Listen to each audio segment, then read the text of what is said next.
Melanie, very good morning to you. Good morning. Thank you very much for joining us. Shall we have a look at what Tim Walz had to say before we proceed? Because he gave quite a rousing speech, I thought. A lot of people don't have much time for him, but we'll talk about him after this. Let's have a look. You know, you might not know it, but I haven't given a lot of big speeches like this. But I have given a lot of pep talks. So let me finish with this, team. It's the fourth quarter. We're down a field goal, but we're on offense and we've got the ball. We're driving down the field. And boy, do we have the right team. Kamala Harris is tough. Kamala Harris is experienced, and Kamala Harris is ready.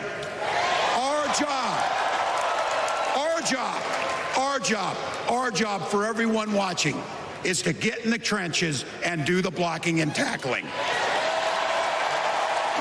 inch at a time, 1 yard at a time, 1 phone call at a time, 1 door knock at a time, 1 $5 donation at a time. As I said a little bit earlier on the show, he sort of slightly nicked a bit of that speech from Al Pacino in Any Given Sunday. But, you know, well, I guess we'll find out tomorrow night, won't we? Or tonight, I suppose, in real terms, when Kamala Harris speaks, whether she's going to fumble the ball. Because actually all of those things he said about her, we don't really know how she's going to perform. We don't really know much about what her policies are going to be. She's a bit of an unknown event, isn't she? She is to some extent, and I think, you know, from what we're hearing is today's speech or tonight's speech is very much going to be about her presenting herself in her own words and breaking out from, I guess, the rumours, what people have said about her, the carrying the weight of being in the shadows. And, you know, this is her chance, and it will determine, you know, what goes on next. You know, it's a kind of one shot to get it really right. Yes, and that's quite a risk, I think, for her, because as he says she's ready. I'm not sure that she is. He says that, you know, he's got a great team. We're not sure who that team is, because it's the same team that until about two months ago was telling us that Joe Biden was absolutely fine, nothing wrong with his cognitive abilities. You know, the White House press secretary sort of angrily questioning journalists about why they were even asking such a question. And suddenly now he's too old, and suddenly she's the answer. And it's all a bit of a sort of overnight success, isn't it? You know, it's yes, definitely a bit of a rags to riches tale, and actually speaks to a real question that I guess all leadership has when they have a vice president, is how you empower the person behind you in the years that you're there to actually prepare for these opportunities. But she is clearly an intelligent woman. She's not got to where she is in this state without having significant intelligence, political thinking. She's, you know, it's not magic that she's got there. And now she has Tim Walz with her and a complete new energy behind the campaign. It's up money and energy behind the campaign, and somebody that's driving that energy with a lot more people that will want to be part of this team now. So, and that, I think, will make the pivotal difference. It's who then comes on board because they see a bright, strong future that they want to be associated with, that will really bring in the bright and the best too, because you don't run a country alone, you run it with a massive team. Yes, and that's what a lot of people worry about, though, in the Democratic Party, because I speak to quite a few people in the US who would normally be voting Democrat, but they're not happy that the process was done away with, that there was no primary, that nobody was given a choice to vote on who they wanted to run as the candidate, you know, and it's more or less that she's been anointed by, you know, the powers that be. We saw Michelle Obama and Barack Obama last night, or the night before rather. We saw Bill Clinton, we saw Hillary Clinton, you know, we've seen Nancy Pelosi. You know, it feels like a stitch-up that suddenly she's been presented as the only choice anybody can have. And a lot of her previous policies and a lot of Tim Walz's previous sort of political manoeuvrings have been very, very left-wing. And again, you know, centrist kind of Democrats are not that pleased about that.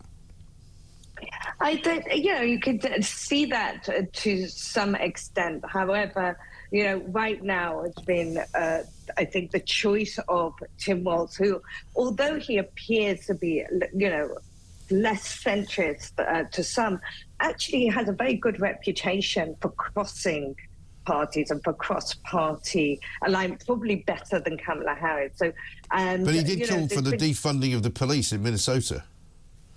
Well, he was right in the thick of it. I mean, he really did, and he also is famously known for putting, sanitary products into boys' toilets in all schools in Minnesota as well, which is a pretty left-wing perspective on life, isn't it?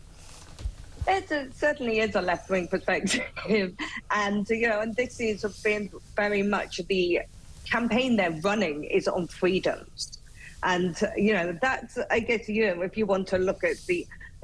For some people, the challenging of freedoms or the dark side of freedoms is run the risk of going too much to the left. But on the other hand, if you look at country level politics, where, for instance, the VA bill, where apparently he was actually coaching other young Democrats on to go behind the bill, to be cross-partisan when it matters, and has garnered a lot of respect for that as well. And he has a good reputation of being able to, and he talked about it in his speech, he's a hunter, he carries guns, but he find that balance of where you can have your Second Amendment rights and do gun control. And sort of, said he can go from turkey hunt in the morning to, LGBTQI gala in the evening, and be comfortable in both spaces. And that will resonate with a lot of people. Yeah, but that shows you as well how mad the world has become, because why shouldn't you be gay and want to shoot turkeys? It's ridiculous. Plenty of people who are gay shoot guns in America. Let's have a look at what J.D. Vance had to say about his speech. What I heard was a guy who was trying to defend Kamala Harris, and importantly, he talked a lot, Martha, about Kamala Harris's vision for all the things that she would do to lower the cost of this or that. And I kept on wanting him to say, this is what she's already done, because it's one thing to promise things in the future, but when you're defending the sitting vice president of the United States, day one of her administration is not 6 months from now. Day one of her administration was 1,300 days ago, and she hasn't done anything. And that is also a criticism of her, isn't it? But I guess the fight now is not so much for the dyed-in-the-wool, will vote any Democrat in. I saw a guy being interviewed at the convention floor yesterday who said he would literally vote for a corpse to keep Donald Trump out, because a lot of them are like that. But, they need to get the people kind of who are not sure, don't they? Absolutely, and there is very much a lot of that thinking, and I think this very rousing pep rally as well is about breaking the apathy. It's about creating a little bit of excitement. It's very individualized. It's creating somebody that you believe, I think it was you had his son sort of say, well, that's my dad, or people that feel that's my neighbor. And it is, I think it's more than just anybody. I think it's created, people's first pick actually was Michelle Obama to some people. They would think at one point that was like the only person that could possibly beat Trump to some extent. But I think this has created a solid team. I think it's created re-energized in a way. And remember, there's still a potential third disruptor. We have an independent candidate in Kennedy. And what's going to be really important in these states is making sure that actually nothing goes awry.